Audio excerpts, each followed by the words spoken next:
నమస్కారం ఫ్రెండ్స్, నా ఇన్స్టాగ్రామ్ పేజ్కు మరియు యూట్యూబ్ ఛానల్కు సుస్వాగతం. అఖండ 2 స్టోరీ వచ్చేసి టిబెట్ సరిహద్దుల్లో మొదలయ్యే కథ ఇది.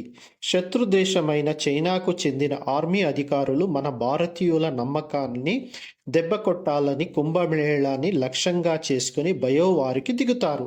వాళ్ళు తలపెట్టిన కుట్రతో కుంభమేళాలో పవిత్ర స్నానం చేసిన చాలామంది కొన్ని నిమిషాలు వ్యవధిలోనే అపస్మారక స్థితికి చేరుకుంటారు. అందుకు విరుగుడుగా డిఆర్డిఓలో శాస్త్రవేత్తలు యాంటీడాట్ వ్యాక్సిన్ని కనిపెడతారు. అది తెలుసుకున్న శత్రువులు ల్యాబ్ని నాశనం చేసి శాస్త్రవేత్తలందరినీ చంపేస్తారు. ఆ బృందంలో ఉన్న యువ శాస్త్రవేత్త జనని అంటే హర్ష మల్హోత్రా ఒక్కరే వ్యాక్సిన్తో బయటపడుతుంది. అది పసిగట్టిన శత్రువులు ఆమెని వెంట పడతారు.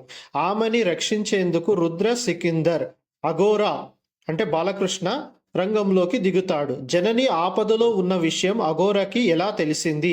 శత్రువుల్ని అఘోరా ఎలా ఎదిరించి భారతదేశం సనాతన ఐందవ ధర్మం గొప్పతనాన్ని ఎలా చాటి చెప్పారు? జననికి అనంతపురం ఎమ్మెల్యే బాలమురళీకృష్ణ అంటే ఇంకో బాలకృష్ణకి ఏంటి సంబంధం అని తెలుసుకోవాలి అనుకున్నదైతే సినిమా చూడాల్సిందే. సినిమాలో బాలకృష్ణ డైలాగ్స్ అయితే చాలా సూపర్, ఫైట్స్ కూడా చాలా సూపర్. దానికి ప్లస్ పాయింట్గా Thaman museum. Thanks, please subscribe.